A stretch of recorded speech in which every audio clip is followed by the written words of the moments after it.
Well, thank you very much for inviting me to Bradford. Everybody here, me all right? That's first thing. I'm really excited to be here.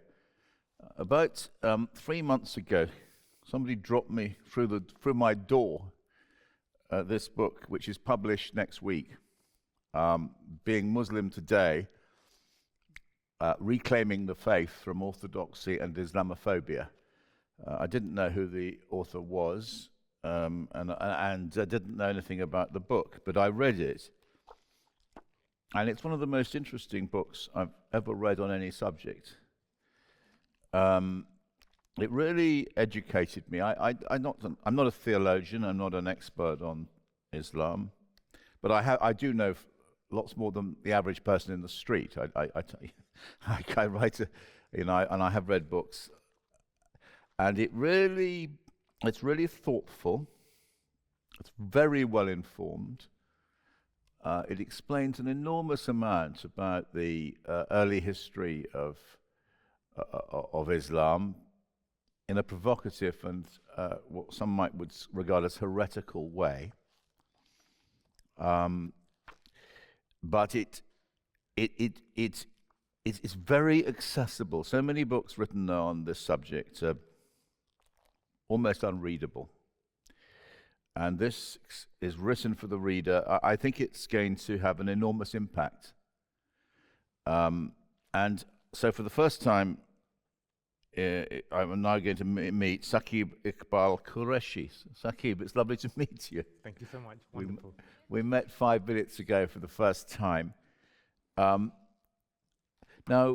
as I say, this is a book which is, I'll let Saqib say this in his own words, is very critical of what he calls orthodoxy.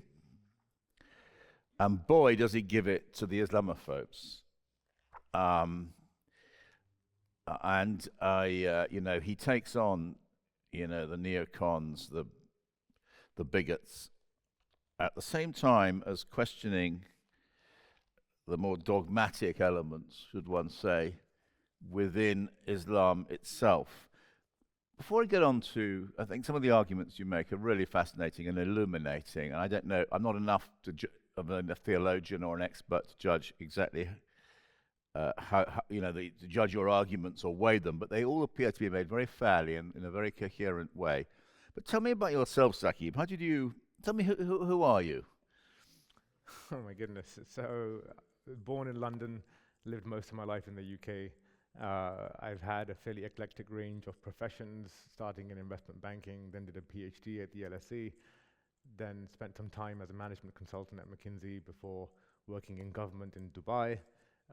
And for the last 12, 13 years, I've been living in Toronto, developing real estate, investing in businesses, catching up on lots of reading, writing books. This is my third and my first on Islam. So it's a fairly eclectic and broad range of interests, master of none, but jack of all trades.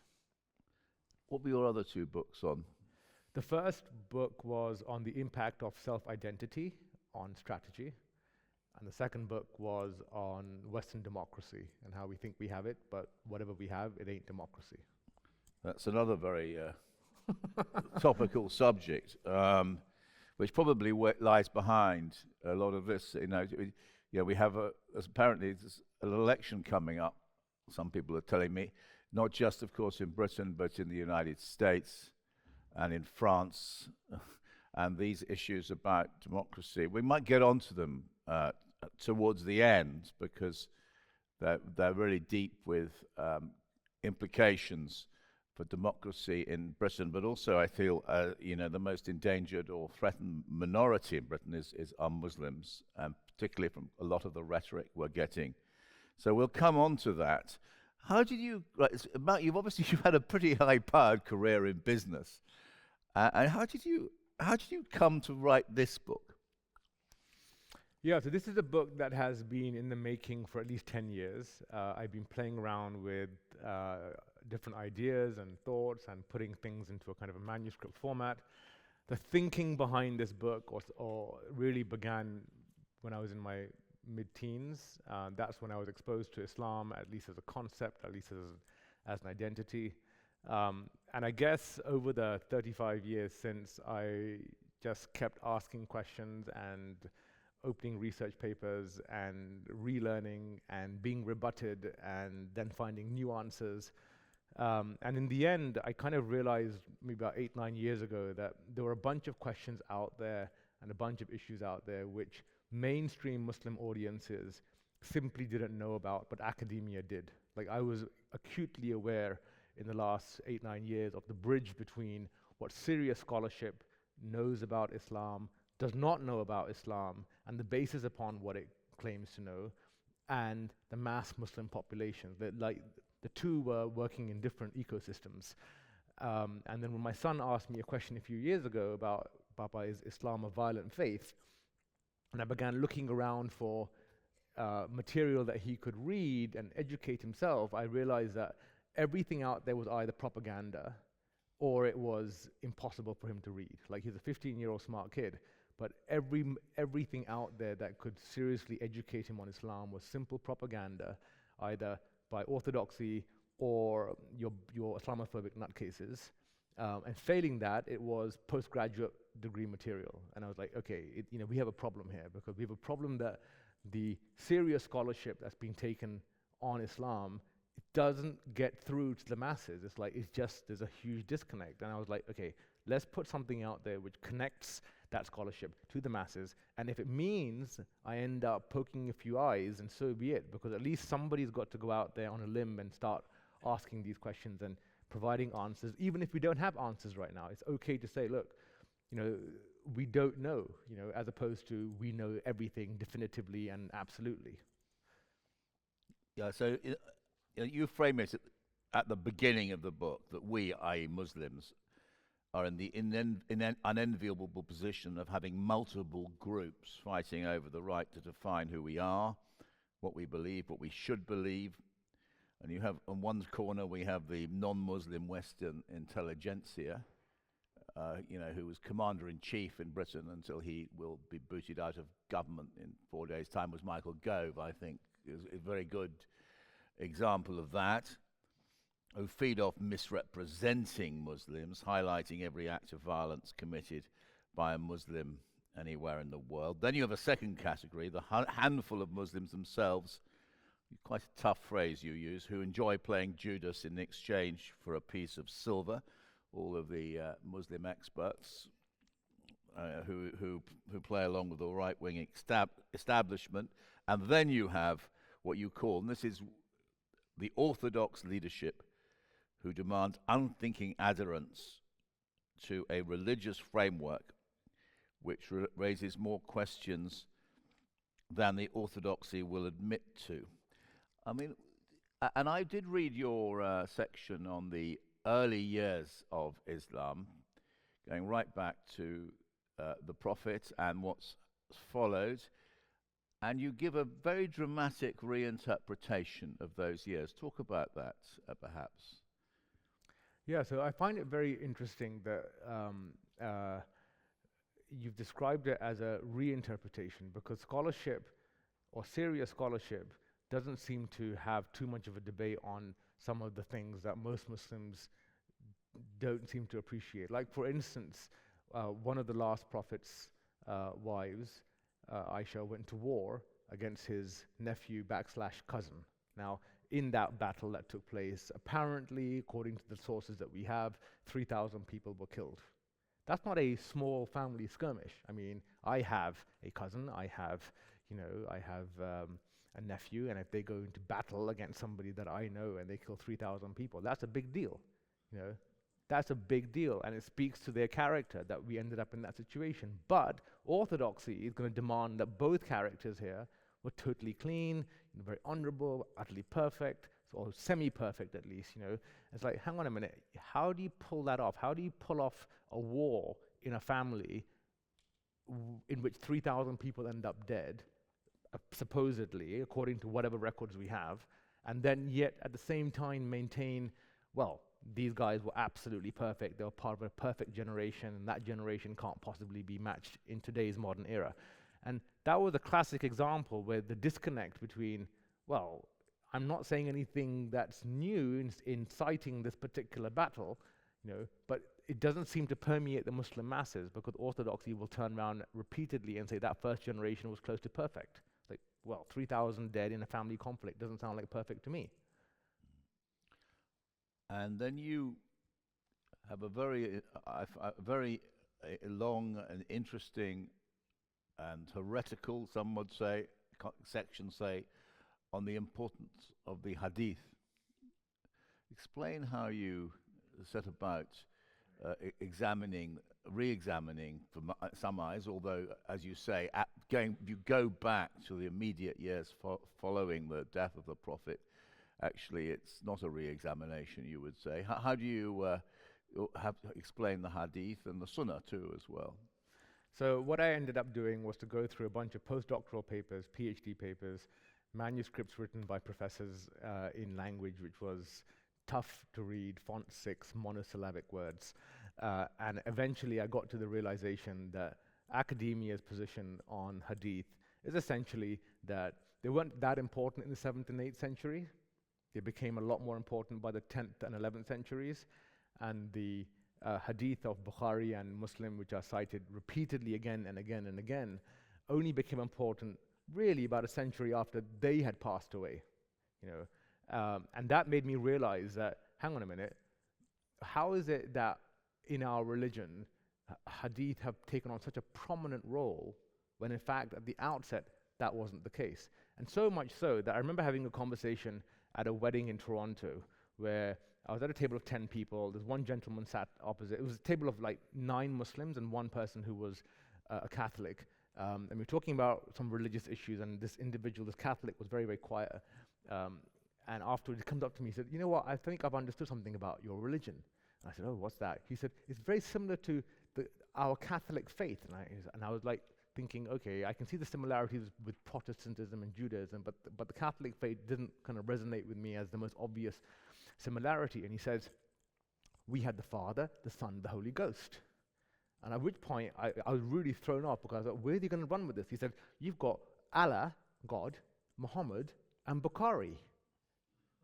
And I said, yeah, I kind of see where you're coming with that, because the conversation at the table about Islam could not be had without reference to Bukhari, who during his lifetime was not considered the most important scholar of hadith. And he wasn't considered the most important scholar of hadith for the generation after his lifetime, or the generation after that, or the generation after that. But now in the 21st century, I find it odd that Muslims cannot have a serious conversation about Islam without reference to Bukhari. Like, his name comes up more frequently than any of the other prophets of Islam. Why? I don't know. I know that in the 7th and 8th and 9th centuries, hadith weren't that important. Became a little bit more important as the Muslim empire began to grow, and there was a need for a common set of rules and laws and governance, in which case Islam became less spiritual, less theological, less philosophical, and far more legalistic. Again, what I find interesting is that I'm not a primary scholar of Islam, but this literature is out there. It's not particularly debated in academia, but it doesn't make its way to the Muslim masses. And I think a huge reason for that is that the material out there that's published, like I said before, is either propaganda or it's impossible to read. And so this book is really meant to be a book that's easy to read. I hope it's easy to read. I mean, it is very, and you do the same to the madhab. You really question, but and you take for quite very strong, and Al-Shafi, for instance, you have a really good go at. And you, having tried to familiarize myself with the early history of Islamic thought and so on, you do challenge so many of the orthodoxies one comes across. Ibn Rashid, is that Ibn Rashid? Is he? Ibn Rushd. Yeah, he's one of your heroes, isn't he? Explain why that you've chosen him as your hero. So Ibn Rushd I liked because he placed a very strong emphasis on trying to make sense of the world through rational means, and playing less of an emphasis on everything being God's will. And so this has a profound kind of impact, because the likes of Ibn Rushd repeatedly wanted to understand the world beyond attributing everything to God, whereas you can really end up in a nihilistic knowledge environment if you turn around and say, what's the point of knowing this, because it's all happening because of God's will. And so Ibn Rushd is a character that I have an awful lot of empathy and support for. Unfortunately, most of his works were burnt by fellow Muslims. What we know of most of his works was kept alive by Jewish scholars by and large, which is a bit of a shame, but I think he's a big, big plus in our history. And so so I'm going to now ask you to talk about. I was fascinated by your long section on Islam and women and how the position of women in the Muslim world had been misinterpreted and had turned into a misunderstanding. I'll explain that, because I think it's very, very interesting what you say. So I've yet to find a book on Islam with a chapter on men and Islam. I found loads of books, including one written by a good friend of mine, Women and Islam, but I've never found a book on Islam which had a chapter on men and Islam, which I find really quite peculiar. I think one of the big learnings from me as I was researching this material was the realization that according to what limited sources we have, and I can't stress to you how limited those sources are, according to the limited sources that we have, the last prophet of Islam may well have engineered the most profound gender revolution in history, which I was actually quite shocked at. He took women from the status in some parts of the Arabian Peninsula of mere assets to complete equality without assignment of role or narrative, like complete equality. And I found that really quite interesting. There's nothing that I found in the messages of the Quran which suggests that women have a particular role to fulfill or have a particular narrative to play. And I also found plenty of evidence to suggest that what he had done was to take women from being a mere asset to being completely equal. I also found it very interesting that during his lifetime, again using very, very, very poor resources that we have in terms of source materials, that women prayed with men. That changed after his lifetime. But during his lifetime, we don't have evidence that women prayed separately, which is why partly in the haram, today, women do not pray separate to men. They pray together. And all of these bits and pieces were coming up during my research, and it was like eye-opening to me. And when I would present it to people, my Muslim friends, they'd go, "Really? Are you sure about that?" And then I'd say, "Yeah, look, here's the source material that we have for that." And so one of the things that I ended up doing for my book was having to write more than 1,000 source notes because there was just so much out there that I thought was interesting and I would be challenged on, that I thought, you know what, I don't care if I have to nimble away on these source notes, but every second sentence has a source note to it so that people can follow up and say, right, you know what, let me go dig into what this person's claiming and find out more about it. You do something similar, not nearly as lengthy an analysis on Islam and homosexuality, don't you? Yep. Yeah, no, so the kind of modern interpretation that I'd grown up with was that homosexuality is completely banned in Islam. And then when I began looking at the history of homosexuality in Muslim polities and empires, number one, what struck me was that there seemed to be a fairly high degree of tolerance in the Mughal Empire and the Ottoman Empire and other Muslim empires as well, a fairly high degree of tolerance of homosexuality culturally and politically and socially. And then what I found interesting was that there seems to be a reasonable case, I'm not going to be definitive, there seems a reasonable case in modern literature to explore the idea whether Islam bans or does not ban homosexuality. I found it very interesting. I think the pivot of the Orthodox claim that homosexuality is banned is a series of inferences drawn from the narrative around the Prophet Lot and incidents that happened in and around his era. Those incidences and the way the Quran describes those can be interpreted in a vastly different way to how Orthodoxy interprets them. And I'm not here to sound definitive as to which is the right or the wrong interpretation, But I know for sure that Orthodoxy's insistence that there's only one interpretation of that particular narrative and the explanations is just doesn't really stack up. It just does not stack up as presented, as the definitive final word. Yeah, you have a very nice quote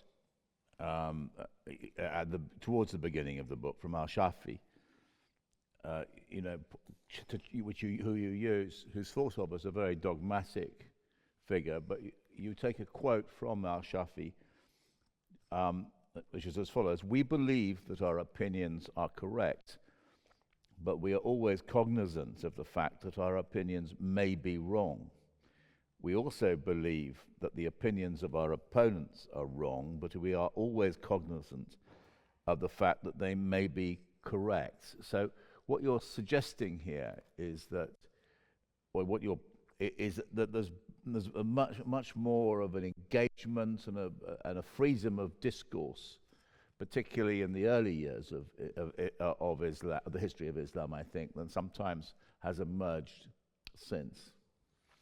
Yeah, so I grew up in a Muslim social culture where if I began challenging and pushing back on anything, somebody would immediately whisper, all of the scholars in the history of Islam have all agreed on this one point and you're challenging it, okay?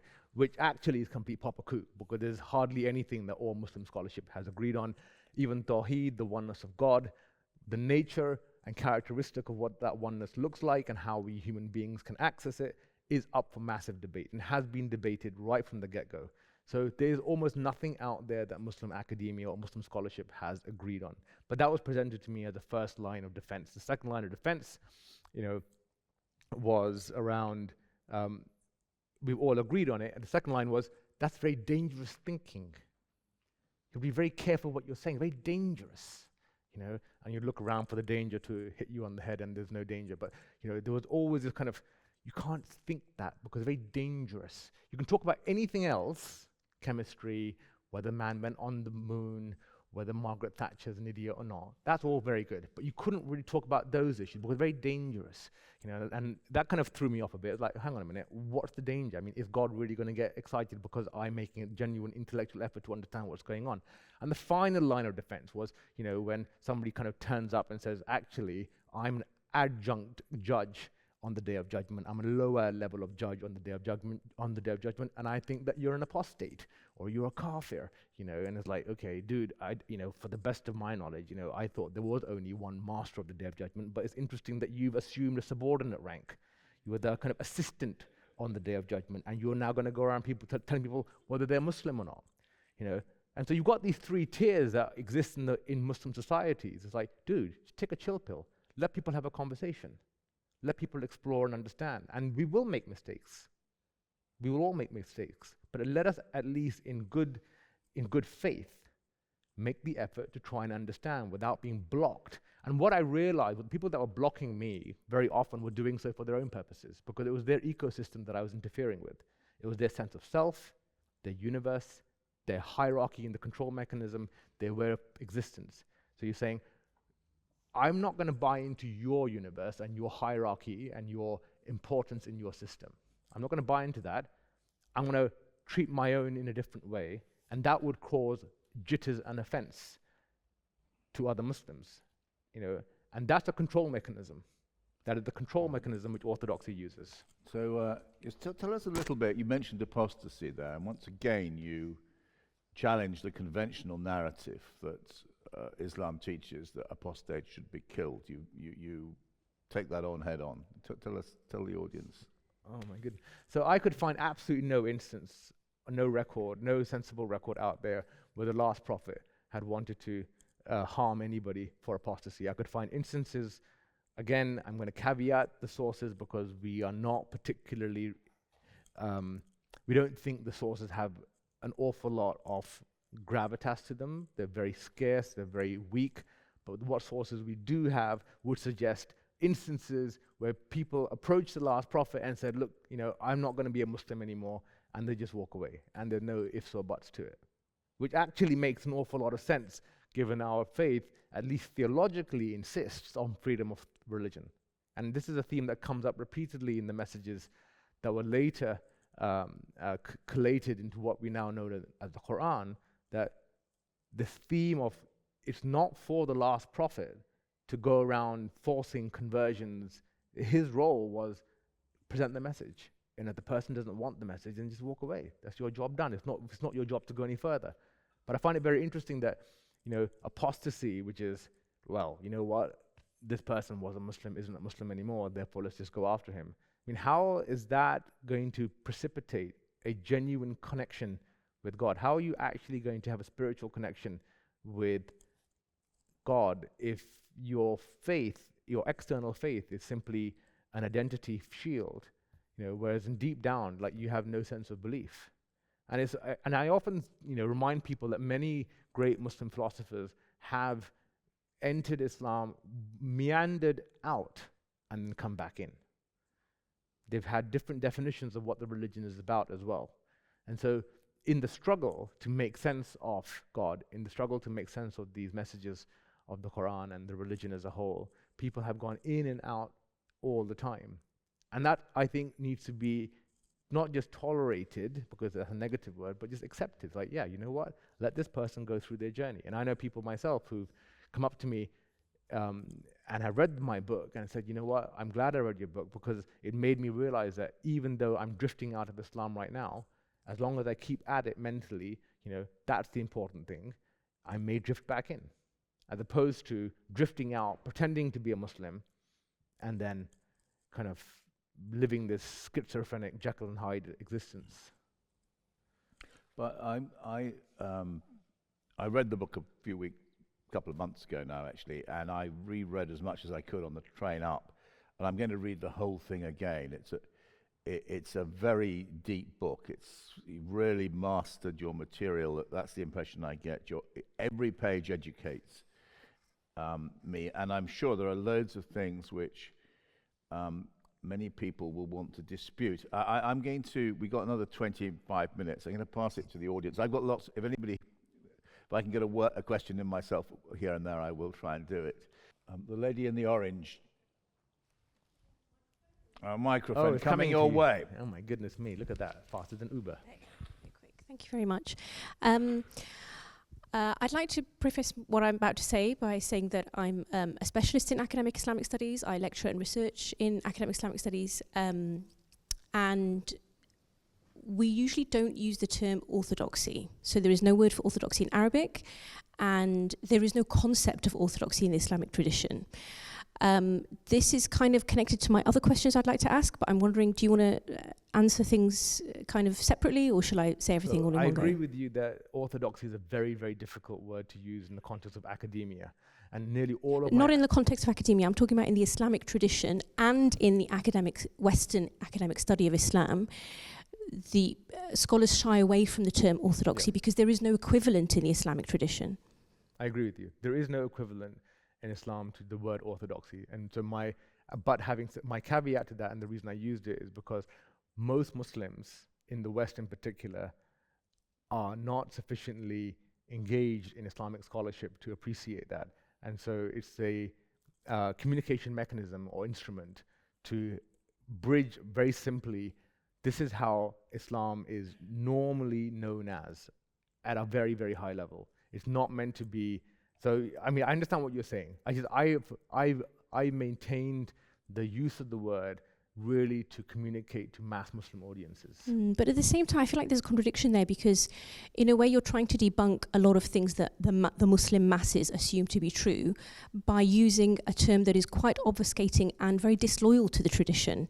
And there is a reason why we don't have a term for orthodoxy in the Islamic tradition, because there was always a desire and upholding for multiple opinions. This is why in the Sunni tradition and the Shia tradition, there is no, even today in a period of Islamic history which is incredibly, a lot more intolerant than it's ever been, there isn't ever this desire to create a single orthodoxy. Even in the Salafi tradition, there isn't a single word or a concept to try and insist that there is this one normative, rightful, correct Islam. And so in a way, I feel like your use of it is obfuscating more than it is communicating. So I think theologically you're right. Islam does not have a single interpretation. Having said that, the de facto reality is that there is a body of an ideology, Islam, out there, which is presented as monopolistic and as definitive. And I'll give you a very good example to surface my point. A few years ago, I was having a conversation with two people who were both Hafiz of Quran.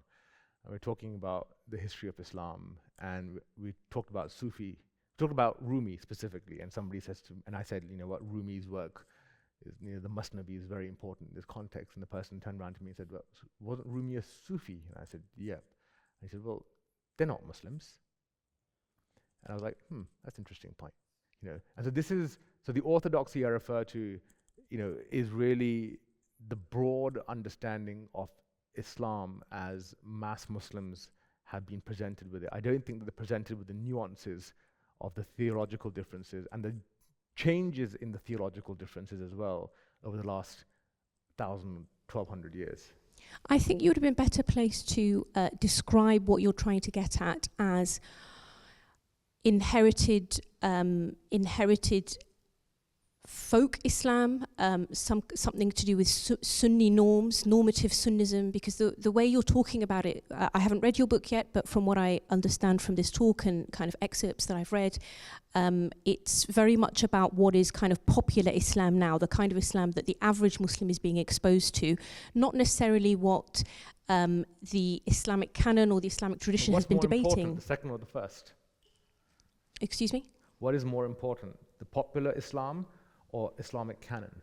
They're both important. Right, and so in dealing... And they're both connected. This is why I'm struggling with the way you explain things, because actually pretty much every single question that's been discussed here today that Peter has gone through is not new. It's been discussed in the Islamic tradition a lot. It's not hidden from Muslim believers if they wish to seek it. Okay, so every single issue, if I can finish please, every single issue, like for example, the civil war of the early Muslims between Lady Aisha and the nephew of the Prophet, maybe in popular Islam they're depicted as perfect people, but in the Islamic tradition that's really far from the case. I mean, the way the Sunni tradition has lambasted Lady Aisha for participating in that war, the way within the Sunni tradition there has been so much written about it, but because of the way popular Sunnism has tried to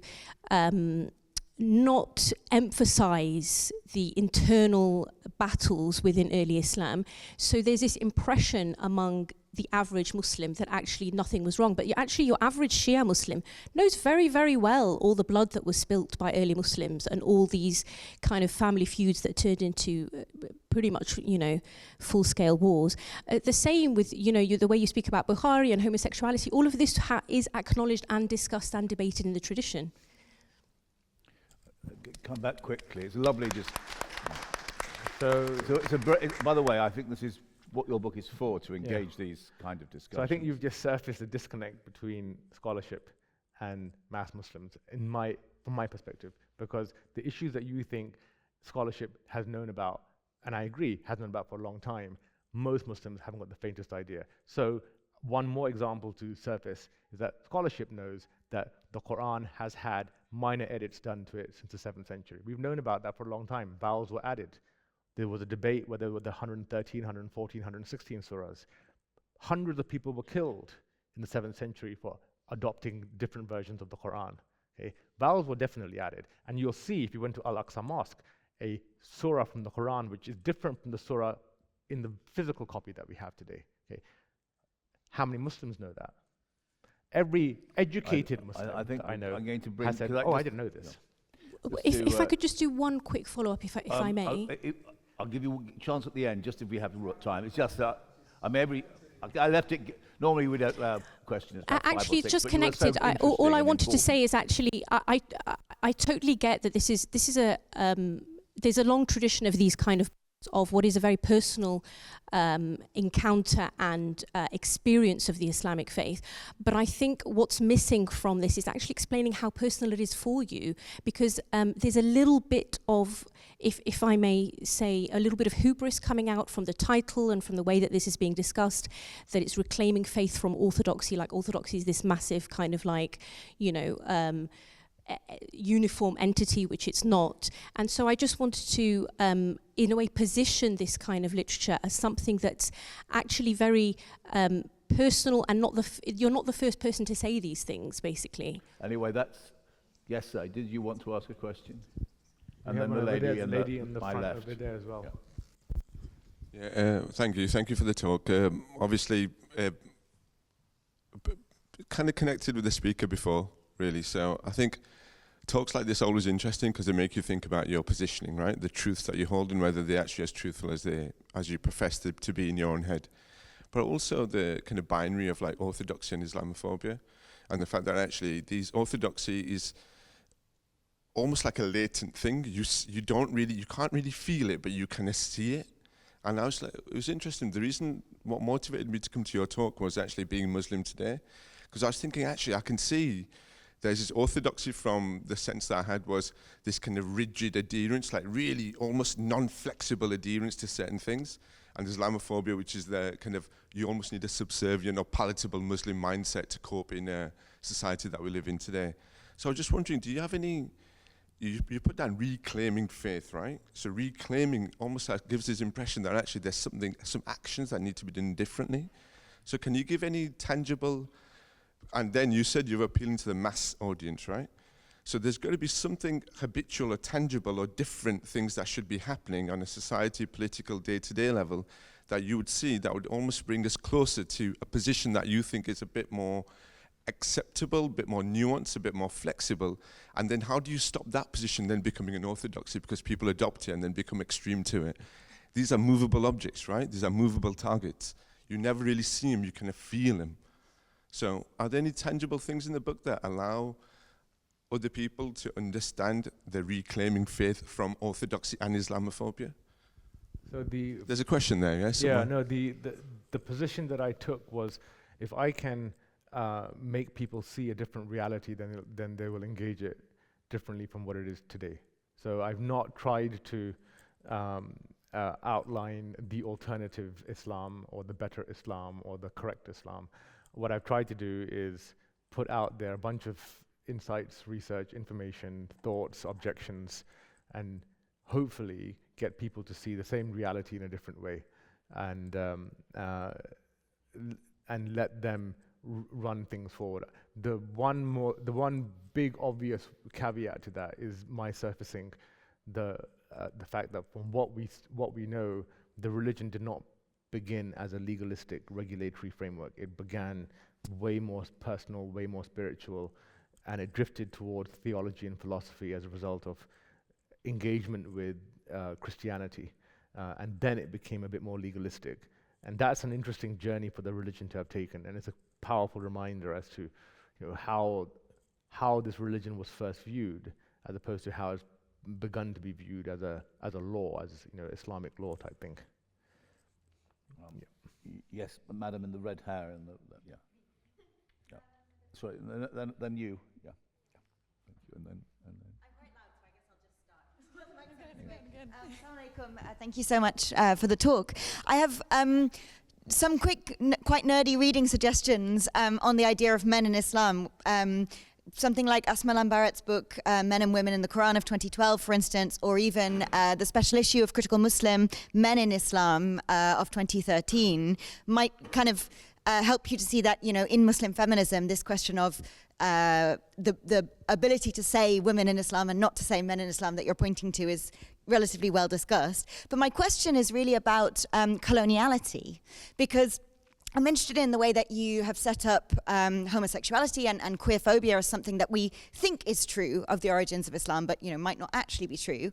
But my question is really, what's the role of coloniality there in shaping how Islam is understood both by Muslims and by non-Muslims? Because most of the laws that we think of as laws against homosexuality in countries we think of as Muslim countries, are British colonial laws installed there from the 1860s onwards. And in Bangladesh, Section 377, which is the law that prohibits sexual contact between men, that is a British law. We talk about it now as if it were a Muslim thing, but it's a British colonial law. So that's my question to you really is, what's the role of coloniality in your book, and how does the colonial imagination shape what Islam can be for Muslims and non-Muslims? Thank you. So, parallel to Orientalism is Occidentalism, and you have multiple frameworks from which we can't break. There is no Archimedean point from which we can redeem knowledge. There's no such thing as pure objective knowledge. And so we're always going to have that problem as a legacy of colonialism. I do discuss exactly what you've just said in the book, the fact that the homosexuality laws in Muslim majority countries fundamentally coming from the UK and to a lesser extent from France. And again, it's just surfing this reality and pushing it out there to a mass audience and saying, hey guys, this is not necessarily Islamic, even though it's presented as a very pure Islamic act. It originated from London's Whitehall. It didn't come out from some imam in Cairo or anywhere else. Yes, sorry, you, and then you, sir. Yes, you. What is your standpoint on Islamic schools of thought? Because it seems to have caused a lot of division in the Muslim world, even though it didn't exist in the time of the Prophet sallallahu alaihi wasallam. And do you discuss this in your book? I do address this in my book. There have been dozens of Islamic schools of thought, not just the 4 ones cited amongst Sunnis. There have been dozens of them. The 4 that have survived for a whole host of different reasons, social, cultural, political, and they have changed massively. Like, there is almost no way that any of the 4 names associated with the 4 Sunni Orthodox fiqh would be able to recognize their schools of jurisprudence today. They have changed immensely, and in some cases they've done a complete turnaround. So, I don't see why a Muslim has to sign up to any of the 4 schools of thought. To the best of our knowledge, somebody like Imam Bukhari, for instance, did not sign up to any of the 4. These 4 schools of thought did not exist during the prophetic era. They came much, much later. And like I say, they've changed a lot as well. So, you're welcome to sign up to any one of them, but I don't really see why you should have to. Do you think it would be okay for someone to take some ideas from some schools of thought and other ideas from others, to mix between them? I'm fairly agnostic on schools of thought. I don't see any reason why you have to hold on to any one of them, or why you can't mix and mash amongst all 4, or for that matter, try and dig up the other dozens of schools of thought which have since been long and buried and try and find something from them. Thank you so much. Is it okay if I can have a quick word with you at the end? Yes. Please, thank you. We'll make sure. I think a number of people might want a quick word with you. Yes, sir, you were next, weren't you? And then the lady at the back, yeah? And then somebody over there after that? Yes, sir. I just wanted to say, so for about 30 years, I've been going to, our Friday sermons, various Islamic talks and lectures on minimum a weekly basis in London, in North Wales, in Manchester, in Canada, in Sri Lanka. I have not heard any of the things that Saqib has been talking about today. So I understand, some of the academics in the room may be aware of these things, but I have to say I don't think the average Muslim is. Sorry, that's all I want. Not a comment, not a question. Well, I don't think that's a statement rather than a question. So, Hello, I want to thank you for your talk and thank you for writing a book. What kind of simple takeaway message or 2 or 3 sentences could I use if I was faced with Marine Le Pen's party or supporter or Farage's supporter? What kind of takeaway messages can we give to the Islamophobes? Oh my goodness, what messages? Just one, maybe. I mean, the first one that I often throw at this bucket of people is that none of the great, nastiest genocides in human history have Muslim fingerprints to them. There's some other data that I will throw out them, which is that homicide per capita amongst Muslims living in the West is lower than amongst non-Muslims. Homicide per capita in Muslim majority countries is lower than it is in non-Muslim majority countries. I mean, there is so much in our faith which has challenged violence, both theologically and historically, that for our religion to be rebranded as the violent one is just a big fat bad joke. It's completely unacceptable. The Quran is replete with an insistence on peaceful, non-violent actions in a way that the Bible, for instance, as a comparable, simply isn't. And we do not have a history, like I say, of mass genocides. We just don't. And I'm really happy that none of the worst stuff has got Muslim fingerprints to it. That's bad, but I wouldn't classify it as amongst the worst in the history of our species. Yes, sir, on the right. And so what would you say to the accusation that you come in and like trying to disrupt or foment like disruption of a thing that in 1,400 years they have been trying to tidy up Islam or Muslim, being a Muslim, and then suddenly you come in and like foment chaos? So I think you overstate my significance by a long shot, to be honest. I mean, that's a very simple narrative. I think you've had an awful lot of volatility, intellectual volatility in our faith. You've had a number of many heavyweight academics and thinkers and scholars in the last 1,000+ years who have challenged the way things have been interpreted, or the dominant way things have been interpreted. And I certainly can't compare myself to them, but I'm not part of a brand new tradition. I don't think Ibn Khaldun, for instance, was not particularly popular amongst people of his era for his perspectives on Islam, nor for that matter was Ibn Sina, and that's fine. And I think the idea that we as a community have been trying to tidy up our faith for 1,400 years completely misses the heterogeneity, the complexity, the diversity of our faith, multiple streams, and the contradictions, and as well as the massive debates that we've had. It's like we've had some very, very serious intellectual, theological, spiritual debates in our faith, and to present, that everything was agreed and consensus, all the that's just not, that doesn't stack up. Can I ask a question first, and then we'll give the man on the right the last question.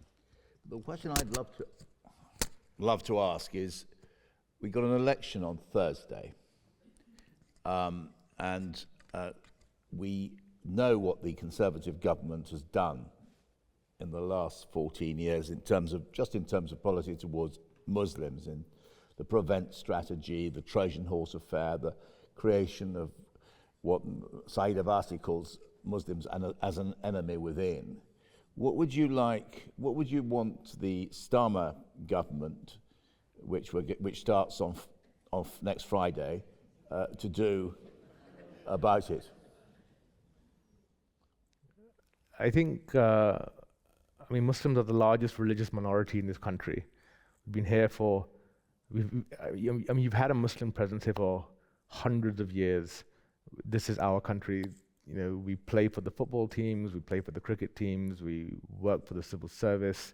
And we're not going away. And I think it's high time government began listening to British Muslims in a way that it does with many other religious communities. At the moment, Michael Gove has done a terrific job of completely ignoring and blanking each and every serious Muslim concern in this country. And I think the current government, the future government, needs to start listening, because if it doesn't start listening, you're just going to create more and more frustration and pent-up issues later down the road. I promised you, sir, on the right, the last question. Make it fairly quick. Thank you for the question. Give me the question. My question to you is, you talked about Ibn Rushd, also known as Averroes, and you said that he's one of your favorites. So do you have a negative opinion on Al-Ghazali then? Because of, they had the debate between them, the incoherence of the incoherence and all that. So what's your opinion on Al-Ghazali? Just want to know that. No, I don't have a negative opinion on Ghazali just because he challenged Rushd. I'm relatively, there's an awful lot I will say about both in a very, very positive way. Ghazali's journey, which embraced elements of Sufism, was just fantastic. His willingness to change his perspective several times on very fundamental issues as well. And that's something that I admire, because this notion that at the age of 20, you know Islam and you live the same Islam for the next 50 years does sound rather poppycock to me. It does sound much more healthy for you to turn around and say, I think I know Islam at the age of 20. 10 years later, I've worked a few things out, and half of what I thought I knew I didn't know. I'm going to disband that. And 10 years later still, you're still pushing the boundaries, and you figured out that half of what you thought you knew then, you actually are changing position again. That to me is a very, very healthy thing. It's a human thing. And I admire Ghazali for that, because his interpretations of Islam were not consistent during his later adulthood. He moved and shifted around an awful lot, which I take an awful lot of positive from, because this is a person who wanted to continuously learn and was prepared to turn around and say, what I thought I knew was incorrect. I'm going to end it. By the way, first of all, thanks to the audience for being really interesting, important challenges to Saqib. And but thank you, Saqib, for being such a thoughtful presenter. And I certainly learned a huge amount from your book and from the audience today. And I think it's a very rich discussion about something which is such an important and great religion, and it evolves and moves on. And I find personally reading the Quran, reading Al-Ghazali, reading about the early history, absolutely exhilarating. And I was exhilarated by today's discussion. Thank you very much indeed. Thank you.